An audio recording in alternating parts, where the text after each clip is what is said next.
šio renginio dalyviai, mėlieji ir brangus. Шановні учасники форуму, українські воїни та інші учасники нашого заходу. Пройшло вже 2 роки, але Україна себе захищає вже більше, ніж 10 років, від 2014 року. Сьогодні разом зі мною, шановна пані Ріта, ти зовсім недавно повернулася з України. Пам'ятаю тебе як частину нашого руху незалежності. Ти завжди їздила у гарячі точки, і тепер ти лишилася такою самою. Дякую, Ангоніта, я тебе так само пам'ятаю дуже енергійною. Тож, 10 років війни в Україні. Mūsų svečių, kurie dalyvauja šiame renginyje. Dar labai norėčiau pasakyti, kad 10 metų, kaip sakėjai, kariauja žiaurų negailestingą karą. Iš tų metai 24 mėnesiai, 730 dienų, valandų virš 17 500, virš 16 milijonų 300 sekundžių tūkstančių. Kiekviena sekundė nusineždavo ir nusineša gyvybę. Tylos minutę pagerbkime ir pabūkime mintimis sukritusiais ir žuvusiais nuo žiauraus okupanto Ukrainos karius, savanorius, civilius, visi, kurie jau niekada nepasitiks Ukrainos pergalės, bet visada išliks atmintyje.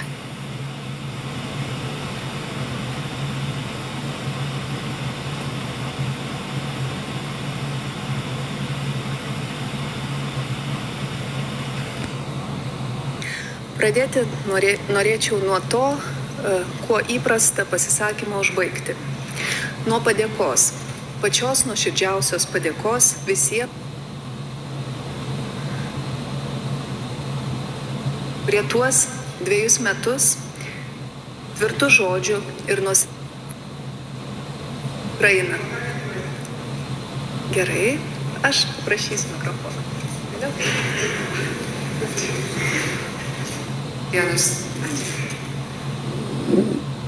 Pradėsiu dar kartą nuo padėkos visiems, kurie savo žodžių, savo nuoseklių darbų visus tuos 2 metus nuo 22 metų vasario 24-osios rėmė Ukrainą. Rėmė pinigais, skirdami tiek, kiek galėjo.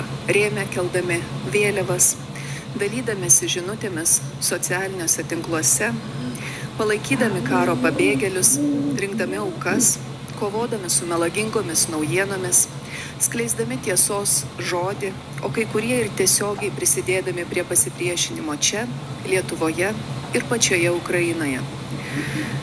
Jūsų pergalė, mūsų pergalė. Taip skamba šio forumo pavadinimas.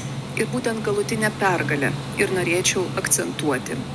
Ukrainos pergalė, kuria šis brutalus karas galų gale pasibaigs.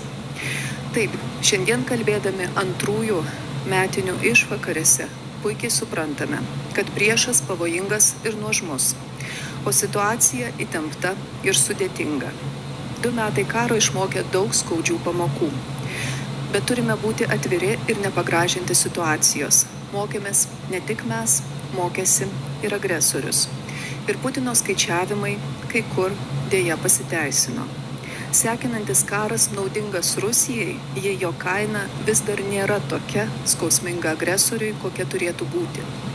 Gyvybių jis negaili ir neskaičiuoja. Kruvini pinigai, kuriais maitinama karo mašina, vis dar plačia upe teka į režimo atstovų kišenes. Ilgas sekinantis karas alina Ukrainą ir išblaško vakarų šalių dėmesį. Ir būtent todėl taip svarbu, kad mes, esantys čia Lietuvoje, nei sekundį nesusilpnintume savo susikaupimo ir palaikymo Ukrainai. Nesame dideli, bet nuo mūsų ryžto priklauso labai daug. Išlikime pagalbos Ukrainai pavyzdžių ir būkime paraginimu, o jei prireiks ir priekaištų kitiems. Ir priminkime savo, kad šiame kare jau buvo visko. Buvo 2022 vasario 24, jos košmaras, kai anksti ryte tūkstančiai bombų, sviedinių ir raketų pradėjo kristi ant taikių miestų ir miestelių. Buvo pasimetimo ir kalbų, kad Ukraina išsilaikys kelias dienas ar savaitę. Kartu buvo išskirtinio heroizmo, pasiaukojimo nuo pirmų akimirkų stabdant Rusijos puolimą. Buvo ir iki tol neregėtas vakarų solidarumas smerkiant agresoriaus veiksmus. Buvo humanitarinė pagalba, kuri pradėjo ir kurią papildė vis stiprėjanti karinė parama. Buvo sankcijų, protestų ir agresijos pasmerkimo akcijų įvairiose pasaulio valstybėse. Priešas didžiulėmis Ukrainos kariuomenės pastangomis buvo nublokštas nuo Kyjivo, Charkivo, ištrenktas iš Chersono, tačiau buvo ir apmaudžių pertrūkių teikiant karinę paramą. Buvo nemažai nuovargio, tačiau kartu buvo ir tvirto pasiryžimo remti Ukrainą iki pergalės, o ne tiek, kiek reikės. Per 2 karo metus buvo visko ir dar tikrai bus. Ir vėliau mes visą tai prisiminsime kaip didesnius ar mažesnius žingsnius galutinės Ukrainos pergalės link. Agresija bus sustabdyta, agresorius bus išvytas iš Ukrainos teritorijos, agresijos architektai ir vykdytojai susilauks teisingo atpildo. Aš tvirtai tuo tikiu. Amžina šlovė Ukrainos herojams, visiems jos gynėjams. Slava Ukrainai!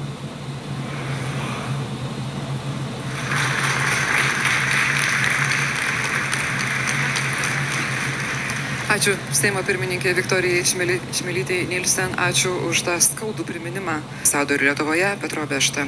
Ambassador, the floor is yours.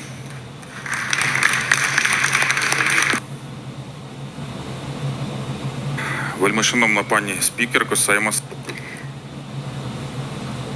Mielas Seimo pirmininkė, ponia Viktorija Čmilytė Nilsen, mėly Lietuvos Respublikos Seimo nariai, kariai, svečiai iš Ukrainos, ponios ir ponai, esu labai dėkingas už galimybę dalyvauti šiame renginyje.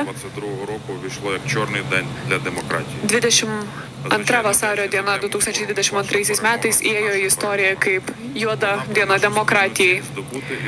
Jūsų pagalba mums padeda mums apginti savo istorinę laisvę ir turime suprasti, kad bet kokie rezultatai, kurie nebus galutinė Ukrainos pergalė, atsilieps visai Europai. Labai ačiū Jums, ponia pirmininkė, už Jūsų paramą ir paramos žodžius. Taip pat visiems lietuviams už aiškią poziciją, įvykdytas rezoliucijas, kurios buvo suteiktos, paskelbtos pirmomis pilno masto karo dienomis. Jos buvo pavyzdinės, taip pat dėkojame už visus renginius, kurie buvo kurti Ukrainos paramai. Būtent pergalė ir turi būti suvokiama kaip vienintelė ir neišvengiama sąlyga tam, kad žmogaus teisės būtų apsaugotos ir kad daugiau nieko nebūtų, niekas nekartotų to, ką daro Rusijos agresorius. Mes supratome, kad būtina ne tik sustabdyti juos, tačiau turime ir nugalėti. Jų bandymai sunaikinti mūsų identitetą sugriuvo. Ukrainos ginkluotosios pajėgos jau išlaisvino daugiau nei 50% okupuotų teritorijų. Rusų patiriami praradimai, nuostoliai daug kartų viršijo Ukrainos pusės nuostolius.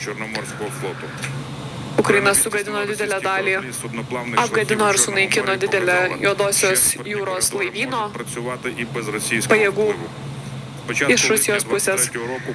Nuo 23 metų Liepos didelis kiekis laivų pasinaudojo Juodosios jūros koridoriumi, kuris buvo užtikrintas Ukrainos pusės ir leido grūdams pasiekti daugelį kitų pasaulio valstybių. Laikydami gynybą mes išaliname priešą, taip pat ruošiamės kontrpuolimams ir smogiame jų taikiniams fronto linijos gilumoje.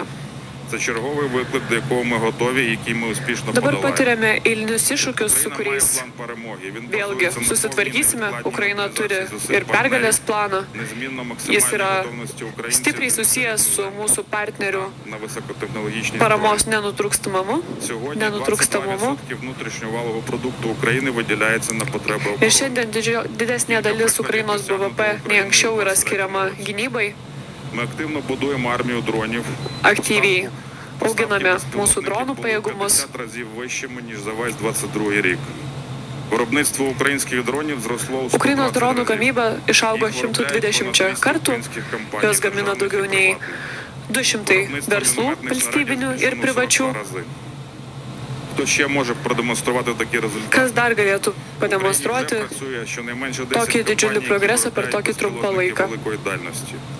Україна робить потужні кроки, щоб стати одним із Ukraina світових daro лідерів Defense Tech. galingus žingsnius, kad taptų vienu iš pasaulinių lyderių gynybos technologijų sferoje. Якого постачання на озброєння та передача для фронту передових українських технологічних рішень. Що ми сьогодні вкрай чекаємо від партнерів? Ko mes labai laukiame šiandien iš partnerių ir поточним і стратегічним інтересам партнерів. ko Перш за все, tikimės. неповторення помилок минулого. А це не Tai сприйняття yra екзистенційності загрози praeities Росії klaidų та Європи. nekartojimas, Страх так званої ескалації з боку Росії, нерішучість jų і baimė, неоперативність, kad Rusija які дозволяють pradės Росії eskalaciją, краще перелаштовуватись на подальше ведення lemia війни. neveiksnumą ir atidėliojimą. Авдіївку Росія мобілізувала свої Tam, kad ресурси та okupuotų можливості Avdiivką, своїх Rusija союзників mobilizavo labai Північної Кореї та Ірану. didelę dalį savo resursų ir taip pat jų sąjungininkų kaip Šiaurės Koreja. Todėl didžiausia klaida, kurią turime kuo greičiau pataisyti, yra kuo greičiau mobilizuoti visą demokratinę pasaulio visuomenę. Turime persiorientuoti ir reaguoti į naujus iššūkius. Самі по собі це шлях до поразки. Kuris variantas mums tinkamas pasirinkimo, ne? Turbūt pirmas netinkamam variantas, nes čia iš esmės kalba eina ne apie Ukrainos išlikimą, čia kalba eina apie visų mūsų išlikimą.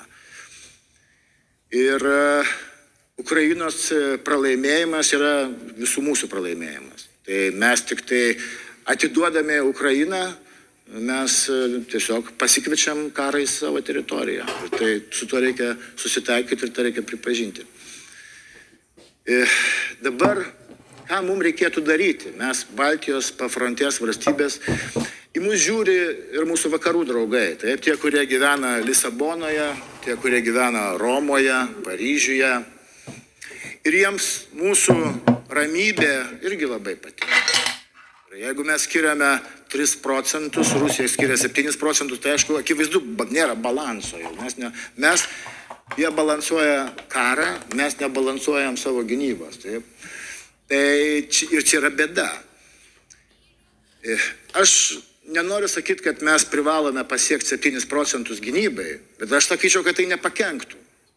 Ir tai nepakenktų ne vien todėl, kad mes savo pajėgumo ir gynybinio potencialą pagerintume. Taip.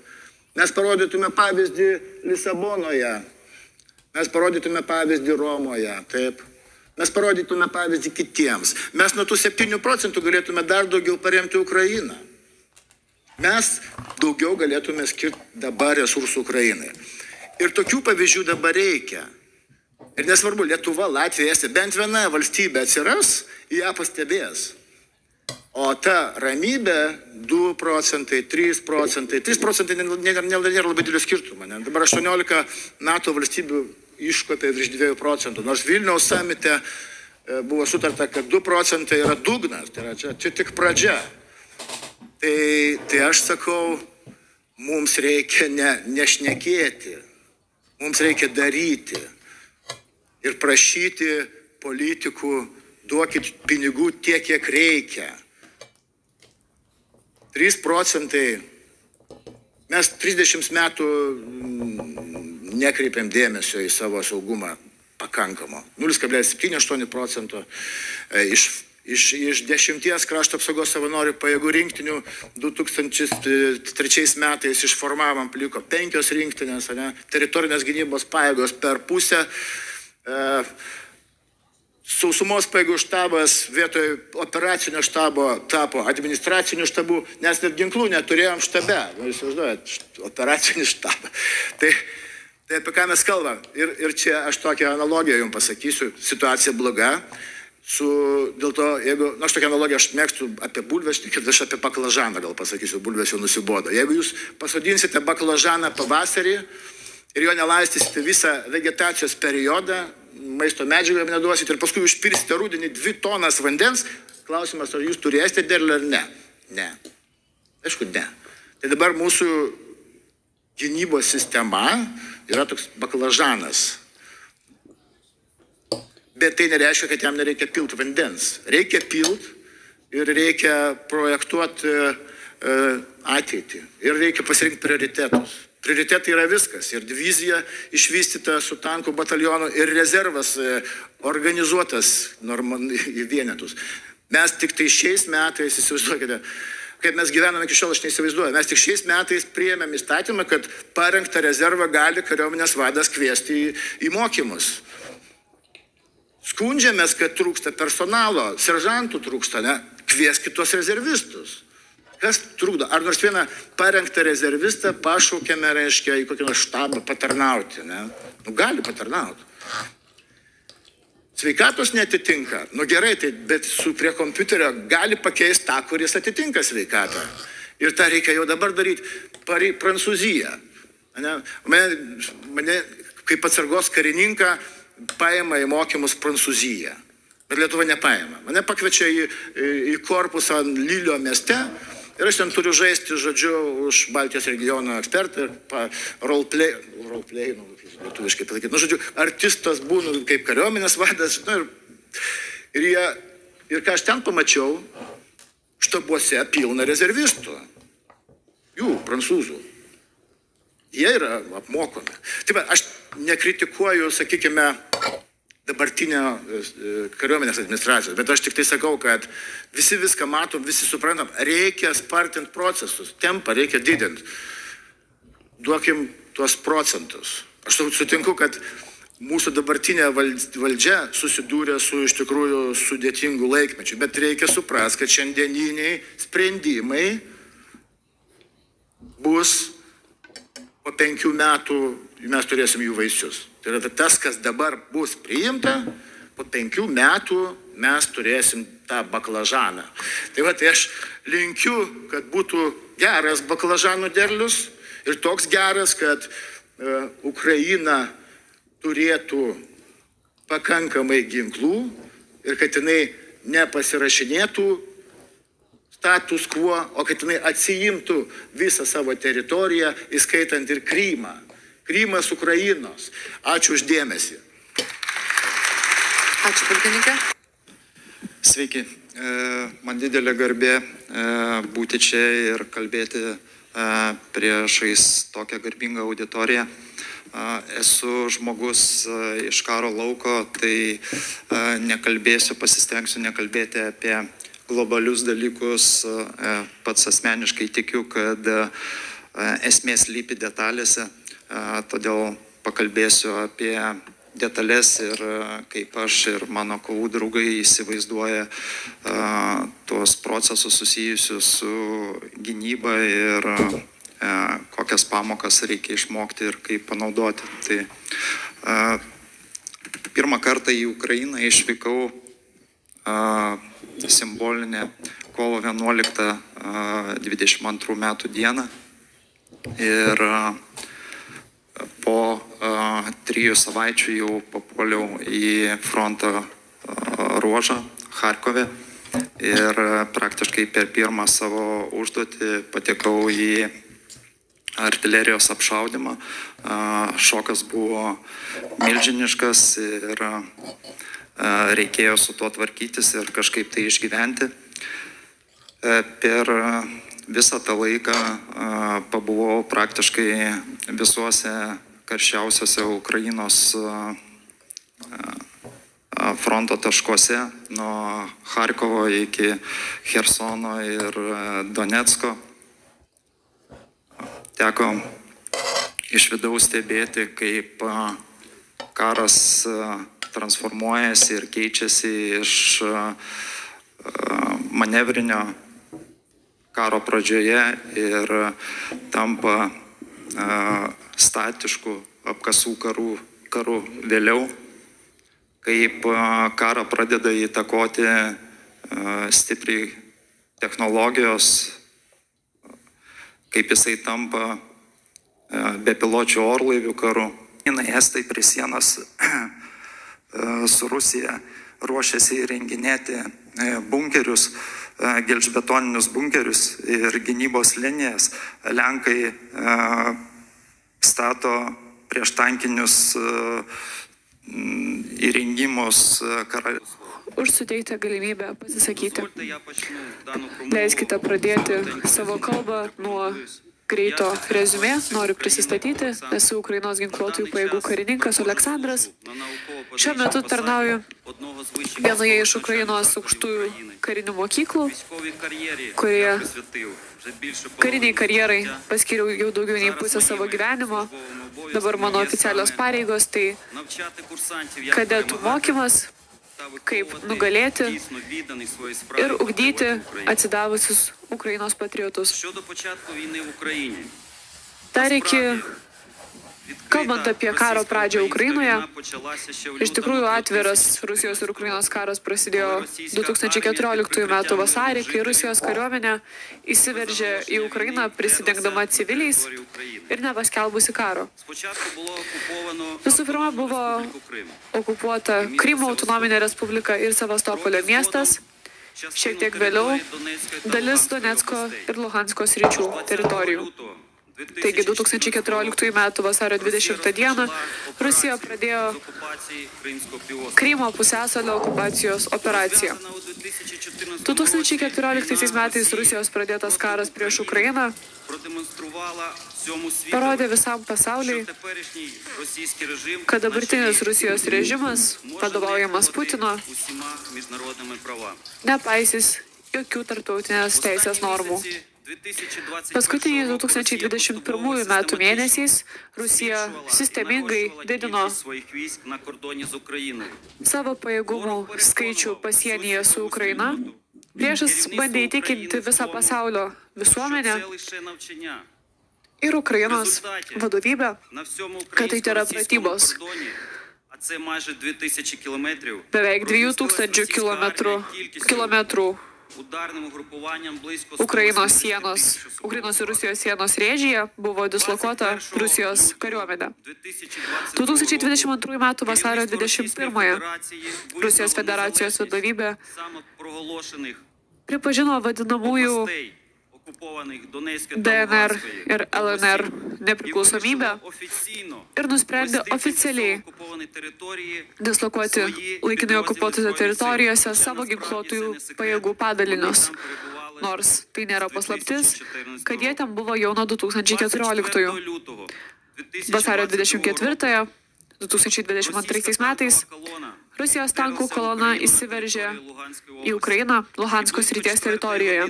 Ir arti 4 valandos ryto Rusijos prezidentas Putinas paskelbė apie specialiosios karinės operacijos prieš Ukrainą pradžią. Faktiškai tai tapo Rusijos karo Ukrainai paskelbimu. Už kelių minučių Rusija masiškai puolė Ukrainos teritoriją, naudodama visų rūšių ginklus. Buvo paleistos sparnuotosios ir balistinės raketos į aerodromus, karinius štabus, sandėlius ir civilinius objektus. Kijeve, Charkive, Ivano-Frankivske, Lucke, Dnipro ir kitose gyvenamosiuose punktuose Ukrainoje. Per kelias valandas po masinio raketų apšaudymo Rusijos kariuomenė įsiveržė į Ukrainą iš Charkivo, Sumų, Černigovo, Krymo ir pasienio regionų iš Baltarusijos teritorijos. Tokiu būdu 2022 m. vasario 24 Rusija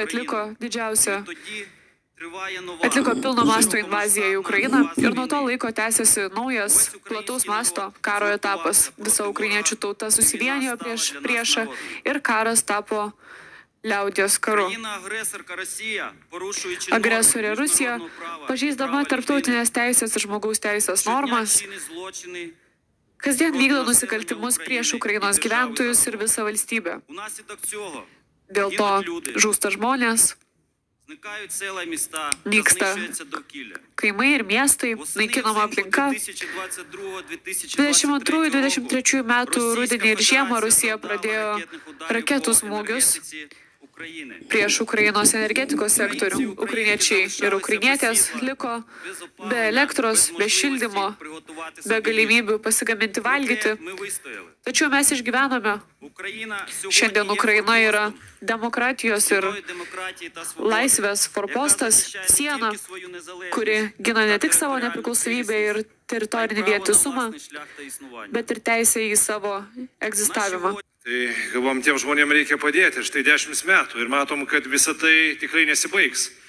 Aš dabar čia dalyvau kitoj konferencijoje, turiu tokią pristatymą pasidaręs, Vilniaus saugumo forumas vyksta dabar jau 2 diena.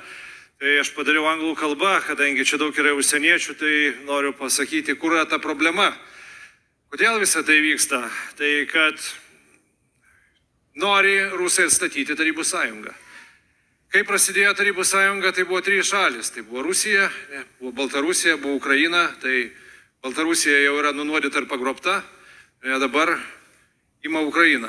Ima ir matosi, kad pagal tai, ką daro ir kiek gaminasi, nesiruošia sustoti. Tai turėkite omeny. Ir aš visą tai dabar jums išdėstysiu pakankamai paprastai.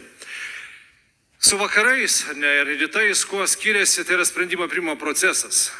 Tai rytuose Rusai gali priimti sprendimą labai greitai, vakaruose mes daug šnekame, sprendimai būna pavėluoti, bet kai pasileidžia, tada pasileidžia. Bet šiuo metu yra daug labai diskusijų. Tai karinė pramonė Rusijoje priklauso valstybei.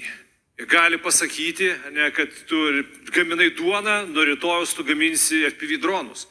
Ir dronams šiuo metu yra dabar išleistas Putino įsakymas, yra 0 taxes. Tai yra, nėra, žodžiu, jokių mokesčių. Ne. Autokratinis pasaulis palaiko karą. Ir visais lygiais tai vyksta. Turi draugų, Rusai, tai yra Šiaurės Korėja, yra Iranas. Gavome dabar neseniai informaciją, kad Iranas perdavė ne tik tai šachedus, bet balistinės raketas jau Rusijai. Rusai nėra nuostoliams labai sensityvūs. Mes su vienu ukrainiečiu 2015 metais galvojome, kad žus kokių 50 000 rusų, mamos išeis Maskvoje, pradės protestuoti. Nieko panašaus. Sirodo, 1 milijoną žus turbūt, dabar 400 000 oficialiai čia yra turbūt sužeisti, nukauti, kitos pusės nuostolius, jeigu sudėti, žuvusios yra šiuo metu visos Europos kariuomenės arba sužeistos. Įsivaizduokit, kokie tai yra skaičiai ir tai niekas nesibaigs. Bus 1 milijonas, 2, kai bus 2 milijonai, bus labai sunku.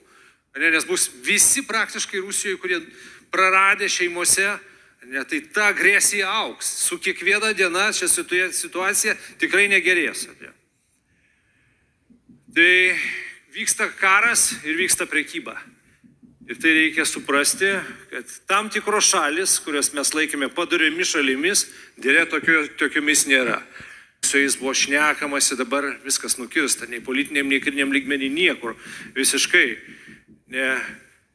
Ir dabar šnekama, pavargo vakarai tiekti Ukrainai priemonės ir panašiai. Niekas tiesiai šviesiai nepasako, sandėliai tai tušti.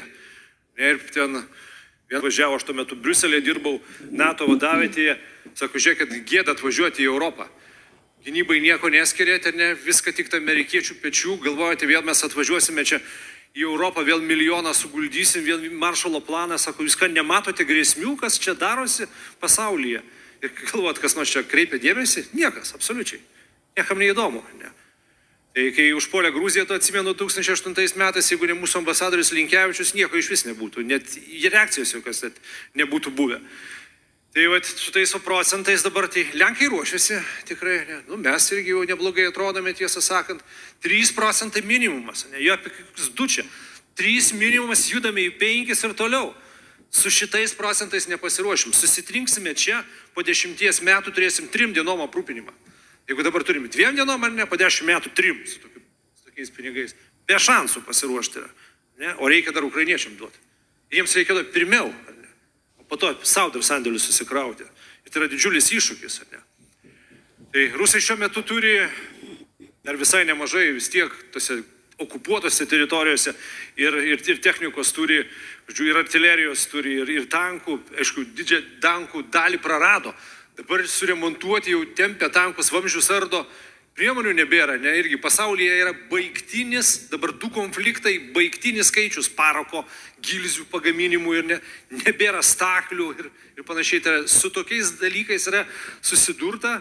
Ne, tai kas yra daugiau negu 72 tankas, tai yra daug technikos, viduje elektronikos dalykų, įvairiausių prietaisų, kurie gavo iš vakarų, dabar tiesiogiai nebegauna, nebegali pasidaryti, dabar iš 3 vieną daro, ne, tai, bet vis tiek darosi visus šitos dalykus. Ne, ir apie 500 000 turi šiuo metu kariuomenės. Ne, tai su kuo susidurs dabar gynybos pramonė, tai turėsime rytų ir vakarų kompeticija. Tai yra, bus grinai, kas kuo daugiau prisigamins. Ir dabar turime 2 konfliktus. Ne, tai antras konfliktas, kai kilo, amerikiečiai pervežė 1,55 mm artilerijos šaudmenis iš Ukrainos greitai į Izraelį. Nes nebėra ką duoti. Vakar Lenkų generolas darė pristatymą, 20 000 gali pagaminti per metus. Ne. Jeigu duos 1 milijoną šaudmenų, ką tai reiškia, kad bus matricos visų skirtingos, reiškia, yra 200 000, nes kas 5 tik pataikys, nes kiekviena hobisa turi savo skirtingą matricą. Paprasčiausias toks yra dalykas. Ne. Kadangi mes esame irgi truputį tokių, turime kontaktų, sako, žiūrėkit, atstatyti rusai galės su ta sąlyga, jeigu bus žmonių, nes irgi pas visus ir pas juos nėra žmonių. Mobilizuojami per dieną ateina savanoriškai, pasiprašo arba paima 1000, 1100, kokie 800 ir 1000 žūna. Ne? Ir taip ir stumdosi. Gal norinčių per daug eiti, žūti ir likti Ukrainoje kažkur užkastam palinkelį irgi ypatingai nebėra. Ne? Galimybės jų pasigaminti dabar. 1,5 milijono kažkur tai per metus šaudmenų, 1,52, dar atidavė Šiaurės Korėja. Kokybė labai prasta, bet tai yra signalas, kad patys pasigaminti nebegali. Tai yra ilgainiui, tai yra gerai. Nes jau netgi gilzės gamina 1,52, nebe Rusijoje, nebegali pasigaminti, nebėra žalvario. Kas toliau bus? Ne? Vis tiek pasigamina šitas raketas, kai dabar 22 metais buvo pilnas įsiveržimas, žvalgyba pasakė, žiūrėkit, rusai baigs raketas po 2 savaičių. Nesibaigė tos raketos. Šaudo ir šaudo. Tai matysim šitas raketas toliau. Kalibras, ciklonas, uranas iš Baltijos jūros, toliau visos šitos raketos skris. Aš tiesiai šviesiai vakar amerikiečiams sakau, duokim Ukrainai tomahawkus. Ne, kad sudaužytų jos visus. Ne. Sako, laivų numontuotis. Neįda, kaip paprasčiausiai fiziškai neįmanoma. Ne. 1500 metrų skristų, žodžiu, čia būtų galima sudeginti jų armijų vadavietės, divizijų vadavietės, liktų kareiviai vieni lakstyti po lauką, o vienas kareivis tai, nieko ten gero. Turi. Tai tokių gali pasigaminti maždaug 115-130 per mėnesį. Tai turėkit omeny, kokiais tempais bus šaudoma. Kitas baisybė yra šachedas. Irane yra geriausi pasaulio matematikai. Jie yra sukūrę daug dalykų, jeigu pasižiūri į tuos dalykus, tai ir toliau tieks. Il-76 skraido iš Rusijos, Iraną vežasi dalis, tai va šitų jie gali pasigaminti maždaug apie 3000 per metus. Tai va jie pareidinės ir toliau. Apie 100 gamyklų, kurios gamina kažką tai, karinė pramonė, rusai perdarė ir dabar perdarinėja, važinėja su lagaminais į gynybos pramonės asociacijas įvairiausias parodas ir bando nusipirkti tam tikrus dalykus, nes matosi, kad visgi sankcijos veikia, ne, bet gaminasi įvairiausius dalykus. Čia apie visokius tankus, čia daug ir propagandos yra, bet rusai labai nori daug FPV dronų pasigaminti. Jų planas per šiuos metus pasigaminti yra 3 milijonai. Nežinau, jiems pavyks, bet tokį jie planą turim. Mes šnekam Ukrainai, kad reikia milijono, ne, tai Rusija vis tiek turės daugiau, ne. Ja, mes turim būti geresni pilotuojant, geresni greičiau gaminant ir taip toliau. Šitas dalykas yra game changeris, aš visiems rodau, aš sako, čia yra vaikų žaisliukas pritaisyta RPG granata, tai nuo 2017 pas mus varžybos vykdavo šitų FPV dronų, tai yra kartu su akiniais, skraidai, žodžiu, tai čia yra dabar, šitas dalykas yra game changeris. Tai jeigu mes kaip Lietuva, pavyzdžiui, 20 milijonų skiriam įmonėje Lietuvoje, kuri daro šituos iš kiniškų komponentų, kiekvieną mėnesį kiniškus komponentus keičia vakarietiškais komponentais, mes galime padaryti kokių 20 000 dronų per metus.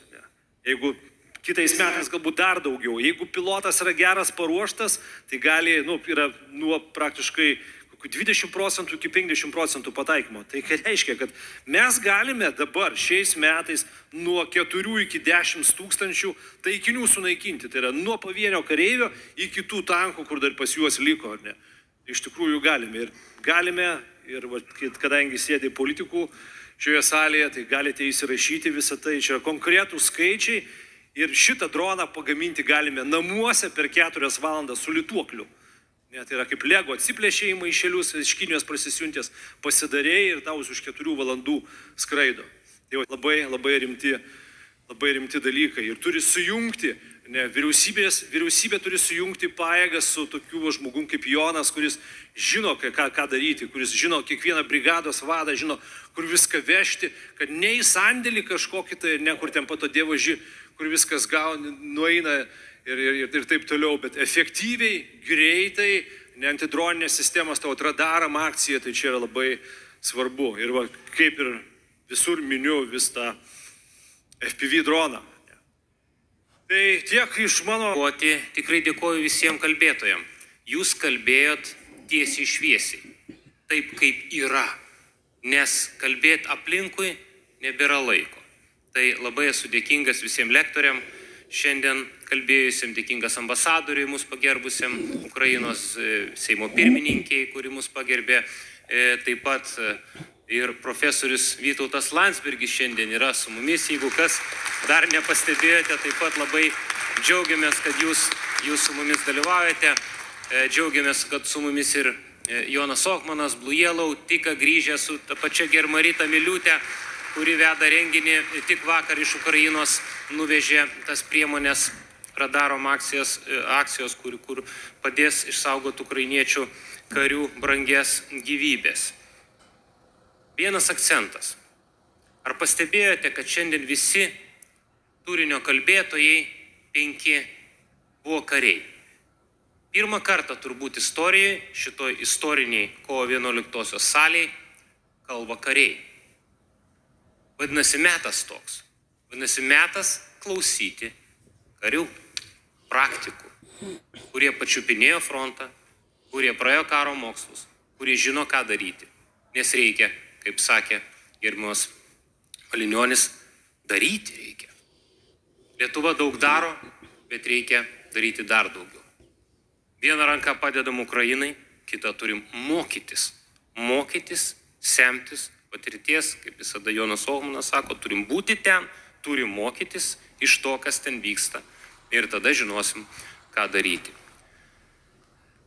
Taigi dar kartą žemai lenkiu galvą kariams, ukrainiečiams, kurie šiandien pagerbė mus, tiek iš karo akademijos, kurie studijuoja ten, praeina kursą, ir taip pat iš Druskininkų reabilitacijos centro, kurie buvo sužeisti fronte, ir Lietuva prisideda prie jų sveikatos atstatymo.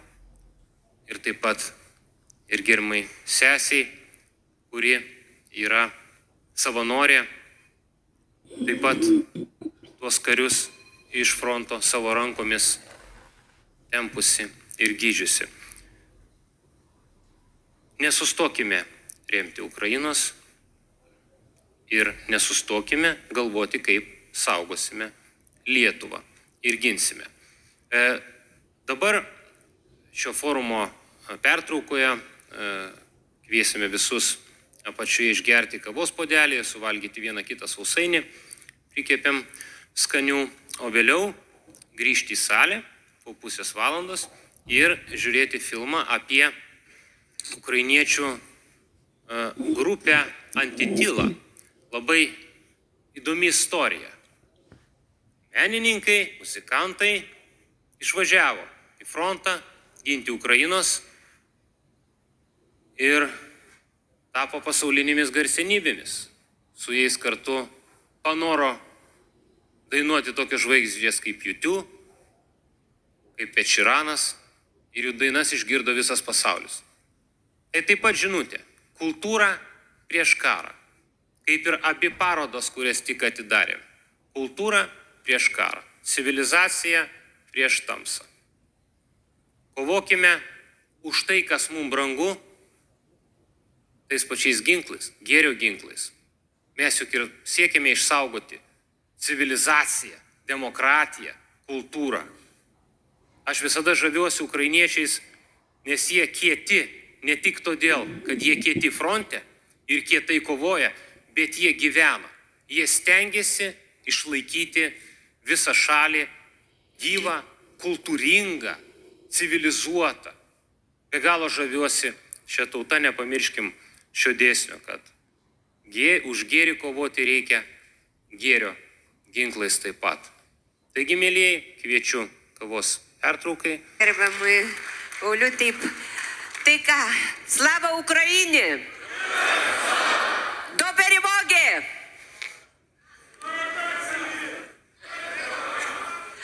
Kavos pertrauka pačioje vitražo galerijoje.